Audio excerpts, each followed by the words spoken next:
All right, guys. Injuries. Quan Alexander's out. Marcel Harris is questionable. Dante Johnson is out. Mosley is questionable, and Jeff Wilson's questionable. Go ahead. Kyle, in terms of Jimmy Garoppolo, what did you see from him in practice this week?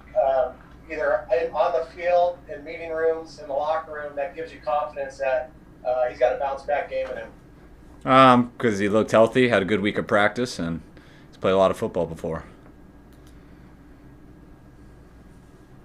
Hey Kyle, with Quan, what is his status in terms of, you said you wanted to see the severity of the ankle? Is injured reserve a possibility for him, or where does that stand? We don't think so right now. I never like to say minor high ankle sprain because high ankle sprains are always a big issue, but it wasn't your typical one where they for sure go on IR. So that's why we haven't put him on that yet, and we're hoping to keep him off. Did Mosley practice in full today, and if so, why is he listed as questionable? Just how the percussion protocol goes. There's one more step I think that's got to be cleared, and hopefully that'll be done by tomorrow. And as long as it is, he'll be starting out there on Sunday. Kyle, George talked about wanting to be a better team captain. He spoke to Joe Staley, who he said was kind of a prick sometimes. Do you feel like you're missing that kind of asshole element to your locker room? Nice. I like how you swore. I'm always nervous to do that. I don't think so. I mean, I don't want guys to learn how to be that word that you said. I want people to be themselves. If they feel like being that way and it's natural, go ahead and be that way. I think George is a hell of a captain, and he does it a great way. Staley was a hell of a captain and does it a great way. So, I mean, I appreciate George trying to do everything he can to get better. But I just want George to be himself, and don't try to be Staley. Be yourself.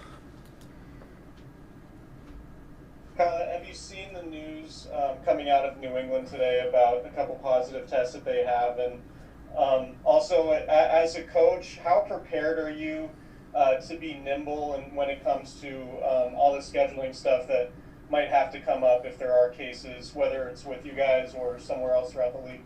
I mean, I feel like I'm always prepared to adapt to whatever the situation is. I'm not going to sit here and say we're preparing every day for what's going to happen that we have no idea. We're prepared that we're going to eventually have to adjust, and I mean, there's not a lot of options to it. I mean, when you have to shut down, you shut down, and then you figure out when you can come back, and you see the time that you have to come back to get ready for a game, and it doesn't sound like that's ever something that's going to be set in stone either. So that's kind of how we prepared coming into this year, that you're going to have to be able to adapt to a lot of situations you're not sure about, and I think that's the main thing you're ready for. Don't freak out and get overwhelmed with it. Expect it to happen. It's a matter of time before it does happen, and when it does, embrace it and do it the best you can. Hey, Kyle, a couple of guys, I think after the game, Jimmy and Fred mentioned just kind of finding your identity as a team. I know last year the identity kind of fed off. You had a destructive defensive line, and obviously that may not be the case for the rest of this season. I don't know, do you understand what they're saying? And, I mean, obviously every time you have the ball, you want to score a touchdown, but does the offense maybe have to take over some of that identity and lead the team? I mean, I think you play football as good as you can, and whatever you end up doing consistently ends up being in your identity. So I'm not going to say which way it has to go. I think everyone's got to play the best they can. I got to coach the best I can, and I haven't seen that yet. So that's what we're still trying to do. And I think our identity last year just started out by starting out 8-0. I mean, our first game, it wasn't exactly that way. Our second game, it was good on both sides for Cincinnati in a blowout. You started to build up just 1 week at a time, and eventually we look up and we're undefeated. And I think our identity came through that on being just extremely confident that we can handle whatever. And I think we did that throughout the year. I think we won games on defense, we won games on offense, we won it on special teams. We're trying to figure that out right now. When you have 2 wins and 3 losses, you're not exactly sure yet. We're trying to string together some things consistently, and when we do that, we'll find out what makes our team up the most. And but it's been a little here, a little there. But when we start playing all together, then we'll know what that identity is. Kyle, do you have a sense at this point with the 3 guys who are on PUP Ronald Blair, Weston Richburg, and Julian Taylor, if you're going to be able to open the window for them next week to start practice? No, I don't believe that's next week. I think that's coming around. Well, you're obviously probably going to quote me on this, but I might go back on it. I think it's between like weeks 10 and 12. There's more when we're looking into that. Kyle, you said Emmanuel Mosley is likely to start if he's available. Where does that leave Jason Brett and Akella Witherspoon, given that Akella has usually been the field corner and Brett has usually been the boundary? Brett's been our field corner since Sherm's been out, and that'll stay the same way. So I hope that Mosley gets cleared for tomorrow. And if not, I expect Keller to go out there and start. Sorry, just to follow up on Matt's question about PUP, we all thought it was after week 6 that these guys could return to practice. Is that not the case? No, it's not. I mean, they could, but they won't be healthy enough at that time. Will CJ back up Jimmy on Sunday, or will it be Nick? I'm going to decide that Sunday right before kickoff. So I'm not sure yet, but you'll see then. Kyle, you finally had a week of all your offensive weapons on the field together. How did it go? How did it look? It was good. I mean, just to get 3 days in a row of guys working, putting a lot of pressure on them, just making them work hard. These guys took a lot of reps, more reps this week than they probably had, probably this year combined. So I know it's tiring on them. It's going to be nice. We went pretty much half speed today. They'll get tomorrow to rest. A long day on Sunday before we kick off with the night game, and hopefully it'll help them out this week. Given Jimmy's ankle injury, what are you looking for from him on Sunday? I guess how are you going to gauge whether he has a good game or not, based on the fact that he might not be at full strength?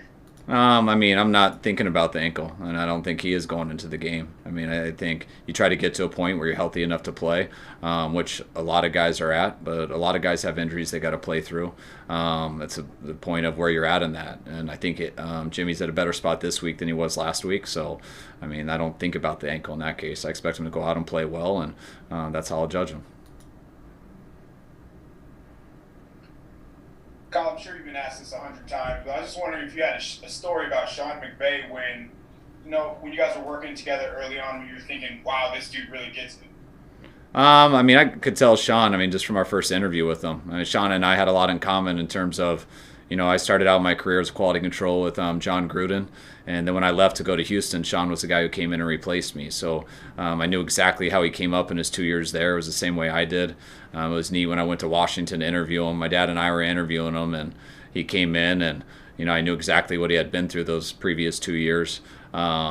And to watch how on it he was and all the stuff that he had done and being with John and stuff, it was great to get with him. And he ended up getting an opportunity to be a tight end coach, about, I think it was like week 12 that year, because our tight end coach, who's my tight end coach now, and John Embry, ended up leaving to be the head coach at CU. And Sean had done such a good job as a QC, and it happened late in the year, so we moved him in that role. And by the next year, he owned that role, and he got it for the whole year and did a great job for me the next 3 years. And you could tell right away it was a matter of time before he'd be a coordinator, and a matter of time before he'd be a head coach. So I've always loved the relationship I have with Sean, the respect we have for each other.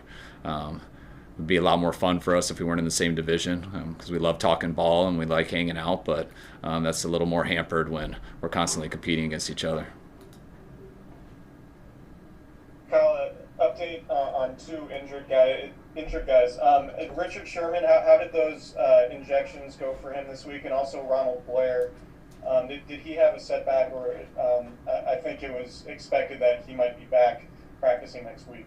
No, yeah, Ronald Blair did have a setback. Had to redo some things to his knee, some stuff that they messed up in it. And he is doing a lot better from that, but that's why he's going to be a couple weeks longer than expected. And Sherm got the injections and stuff, and I know now it's a matter of time of resting it, and you don't go out and see if they've worked yet. You let the injections do their course, and you see how it is, whether it's next week or the week after.